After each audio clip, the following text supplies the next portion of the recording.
श्री रामकृष्ण लीला प्रसंग स्वामी शारदानंद जी द्वारा लिखित पाठ संख्या 8। तृतीय अध्याय। कामारपुकुर में धार्मिक परिवार। कामारपुकुर आकर क्षुदीराम जी के वानप्रस्थ की तरह जीवन यापन करने का कारण। 10 वर्ष के पुत्र रामकुमार तथा 4 वर्ष की कन्या कात्यायनी को लेकर धर्मपत्नी सहित श्री क्षुदीराम जी इस दिन कामारपुकुर की पर्णकुटी में आकर उपस्थित हुए। उस दिन का उनका मनोभाव वर्णनातीत है। छल कपट से भरा हुआ संसार उस दिन उन्हें अंधतमसावृत भयंकर श्मशान सदृश प्रतीत होने लगा। यद्यपि इस संसार में स्नेह, प्रेम, दया, न्यायपरायणता आदि सद्गुण बीच बीच में अपना क्षीण प्रकाश विस्तार कर मानव हृदय में सुख की आशा का संचार करते हैं, फिर भी दूसरे ही क्षण न जाने वह कहाँ विलीन हो जाता है एवं पहले का अंधकार ही ज्यों का त्यों वहाँ बना रहता है। यह स्पष्ट है कि अपनी पूर्वावस्था के साथ वर्तमान अवस्था की तुलना कर ऐसी नाना प्रकार की बातें उस दिन उनके मन में उदित होने लगीं, क्योंकि दुख दुर्दशा में ही लोगों को संसार की असारता तथा अनित्यता की वास्तविक उपलब्धि होती है। अतः श्री क्षुदीराम जी के हृदय में इस प्रकार के वैराग्य का उदय होना विचित्र नहीं है। साथ ही अयाचित तथा आशातीत रूप से आश्रय लाभ करने की बात को स्मरण कर उस समय उनके धर्म प्राण हृदय में ईश्वर के प्रति भक्ति तथा निर्भरता का भाव भी पूर्ण रूप से उदित हुआ था। यह कहने की आवश्यकता नहीं है। इसीलिए श्री रघुवीर के चरणों में पूर्ण रूप से आत्मसमर्पण कर संसार की पुनः उन्नति साधन में उदासीन हो श्री भगवान की सेवा पूजा में वे अपना जीवन व्यतीत करने को प्रवृत्त हुए। इसमें आश्चर्य ही क्या है। संसार में रहते हुए भी वास्तव में असंसारी बनकर प्राचीन काल के वानप्रस्थावलंबियों की तरह वे अपने दिन बिताने लगे। अद्भुत रूप से क्षुदीराम जी की रघुवीर शिला की प्राप्ति। उस समय की एक घटना से श्री क्षुदीराम जी का धर्म विश्वास और भी गहरा हुआ। कार्यवश एक दिन उन्हें किसी दूसरे गांव जाना पड़ा। वहां से लौटते समय परिश्रांत होकर वे एक वृक्ष के नीचे विश्राम करने लगे। जनशून्य विस्तीर्ण क्षेत्र को देखकर उनके चिंतातुर चित्त को शांति मिली। साथ ही मंद गति से प्रवाहित निर्मल वायु से उनका शरीर स्निग्ध हुआ। उनको वहां पर शयन करने की प्रबल इच्छा हुई और लेटते ही वे निद्रित हो गए। कुछ क्षण बाद स्वप्न में वे देखने लगे कि उनके अभीष्ट देव नव दुर्वादल श्याम भगवान श्री रामचंद्र जी मानो दिव्य बालक के वेश में उनके सम्मुख उपस्थित होकर किसी स्थान विशेष का निर्देश करते हुए कह रहे हैं। मैं बहुत दिनों से यहाँ पर बिना भोजन किए वैसे ही पड़ा हूँ। तुम मुझे अपने घर ले चलो। तुम्हारी सेवा ग्रहण करने की मेरी बड़ी इच्छा है। यह सुनकर क्षुदीराम जी अत्यंत विह्वल हो उठे और उन्हें बारंबार प्रणाम करते हुए कहने लगे, प्रभु, मैं भक्तिहीन तथा नितांत निर्धन हूँ। मेरे घर पर आपकी योग्य सेवा कभी भी संभव नहीं है। प्रत्युत सेवा अपराधी बनकर मुझे नरक जाना पड़ेगा। अतः ऐसी आज्ञा क्यों कर रहे हैं। यह सुनकर बालक वेशधारी श्री रामचंद्र जी प्रसन्नता के साथ उन्हें अभय देते हुए बोले, डरने की कोई बात नहीं है। मैं कभी भी तुम्हारी त्रुटियों को नहीं देखूंगा। निर्भय होकर तुम मुझे ले चलो।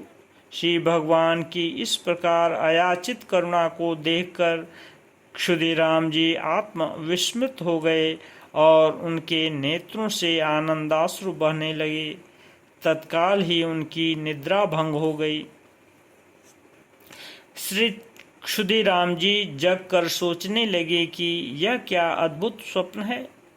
हाय, क्या कभी उन्हें वास्तव में इस प्रकार का सौभाग्य प्राप्त होगा।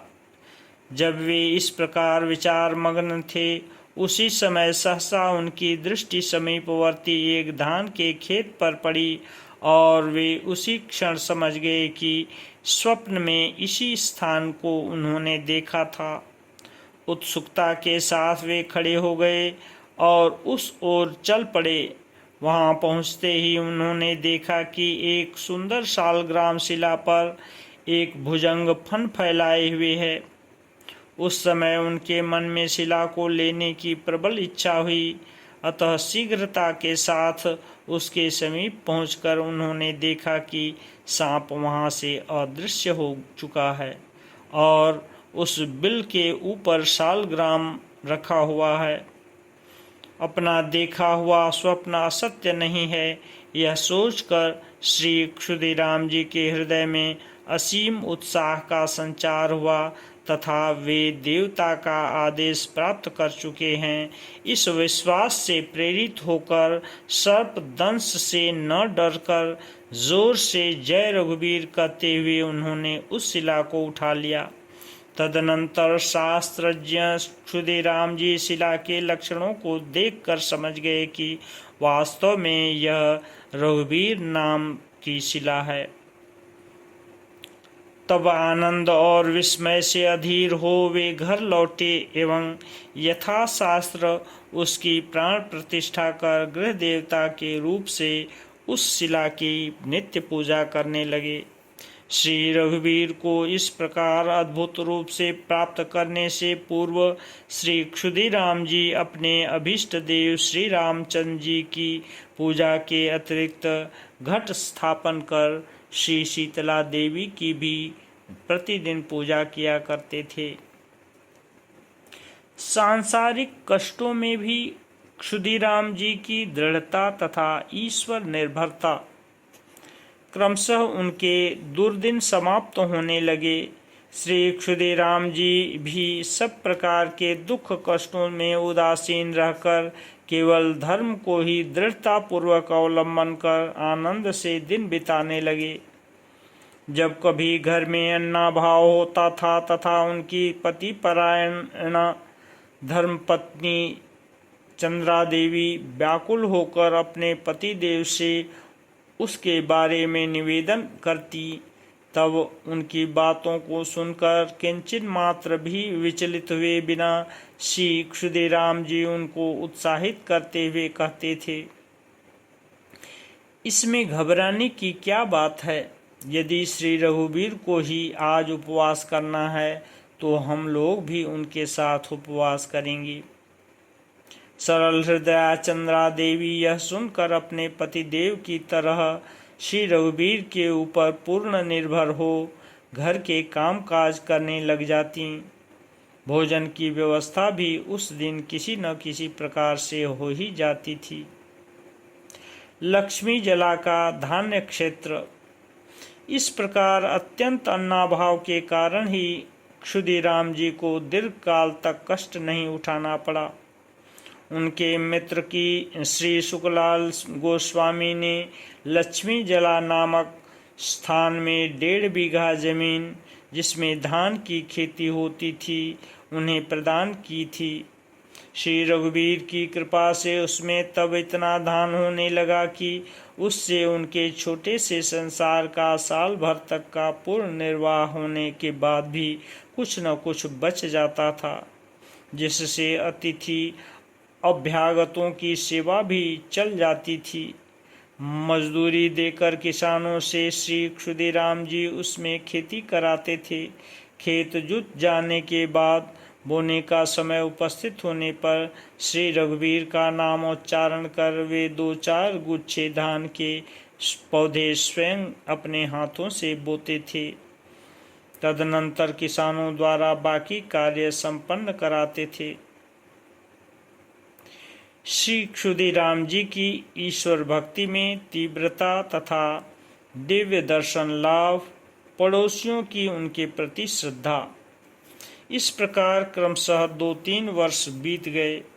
श्री रघुवीर पर निर्भर रहकर प्रायः आकाशवृत्ति का अवलंबन करते हुए भी श्री क्षुदीराम जी के संसार में किसी प्रकार का अन्न वस्त्र का अभाव नहीं हुआ, किंतु इन 2-3 वर्षों की कठोर शिक्षा प्रभाव से उनके हृदय में जो शांति, संतोष तथा ईश्वर निर्भरता के भाव निरंतर प्रवाहित होने लगे, बहुत कम लोगों को उसे प्राप्त करने का सौभाग्य मिलता है।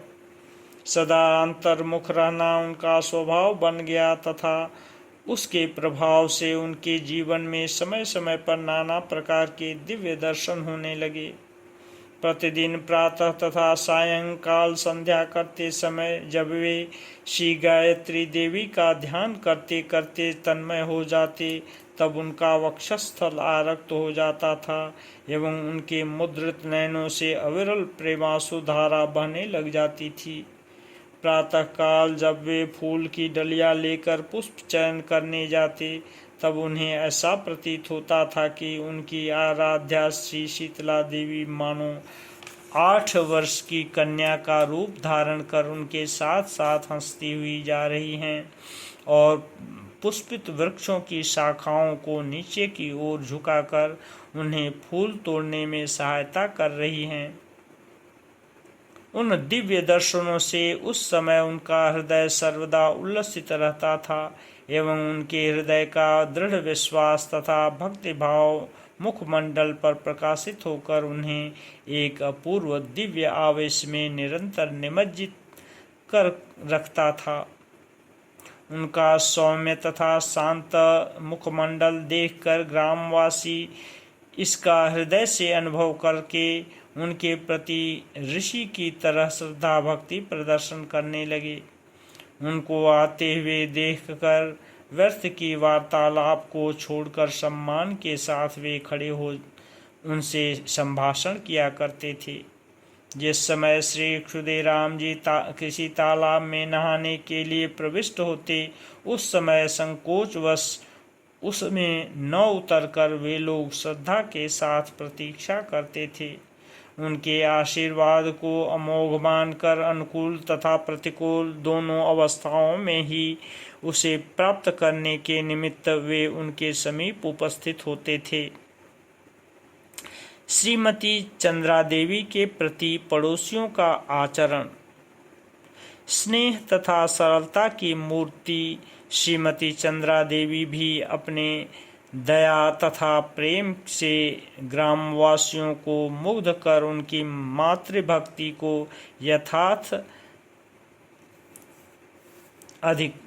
मातृभक्ति की यथार्थ अधिकारिणी बनी, क्योंकि संपत तथा विपद काल में उनकी तरह हार्दिक सहानुभूति उन्हें और कहीं से भी प्राप्त नहीं होती थी। निर्धनों को यह विदित था कि श्रीमती चंद्रा देवी के समीप जब कभी वे उपस्थित होंगे, उन्हें भोजन करने के लिए न केवल एक मुट्ठी अन्न ही मिलेगा, अपितु उसके साथ ही साथ इतना हार्दिक स्वागत तथा स्नेह प्राप्त होगा कि उनका हृदय परितृप्त हो उठेगा। भिक्षुओं को यह मालूम था कि उस घर का द्वार सदा उनके लिए खुला हुआ है। पड़ोस के बालक बालिकाओं को यह ज्ञात था कि चंद्रा देवी से चाहे जिस विषय के लिए प्रेम पूर्वक हठ किया जाए, वह किसी न किसी प्रकार अवश्य ही पूर्ण होगा। इस प्रकार पड़ोस के आबाल वृद्ध वनिता सब कोई श्री क्षुदीराम जी की पर्णकुटी में जब चाहे तभी आकर उपस्थित होते थे और दुख कष्ट के विद्यमान रहते हुए भी उनका वह आवास स्थल एक अपूर्व शांति की ज्योति से सदा उद्भासित रहता था। क्षुदीराम जी की बहन श्रीमती रामशीला का विवरण। हम यह पहले ही कह चुके हैं कि श्री क्षुदीराम जी की रामशीला नाम की एक बहन और निधि राम तथा कानाई राम या राम कानाई नामक 2 छोटे भाई थे। डेरे गांव के जमींदार के साथ विवाद के फलस्वरूप जिस समय उनका सर्वस्व नष्ट हो चुका था, उस समय उनकी बहन की आयु 35 और दोनों भाइयों की क्रमशः 30 तथा 25 वर्ष की रही होगी। वे सभी विवाह कर संसारी बन चुके थे। कामार पुकुर के प्रायः 6 कोस पश्चिम में अवस्थित छिलिमपुर गांव में स्वर्गीय भागवत बंदोपाध्याय के साथ श्रीमती रामशीला का विवाह हुआ था और रामचांद नामक एक पुत्र तथा हेमांगिनी नामक एक कन्या उनको हुई थी। उस विपत्ति के समय रामचांद की आयु लगभग 21 वर्ष तथा हेमांगिनी की 16 वर्ष की थी। रामचांद जी उस समय मिदनापुर में मुख्तारी करने लगे थे। श्रीमती हेमांगिनी का जन्म डेरे गांव में अपने ननिहाल में हुआ था तथा भाई की अपेक्षा उन्हें मामाओं का अधिक स्नेह प्राप्त हुआ था। श्री क्षुदीराम जी ने कन्या की तरह उनका पालन पोषण कर विवाह योग्य समय उपस्थित होने पर उन्हें कामार पुकुर से लगभग 2.5 कोस वायव्य दिशा में स्थित सिहड़ ग्राम के श्री कृष्णचंद्र मुखोपाध्याय को स्वयं संप्रदान किया था। यौवन में पदार्पण करने के बाद वे राघव, रामरतन, हृदय राम तथा राजा राम नामक 4 पुत्रों की जननी बनी थीं। ओम शांति शांति शांति।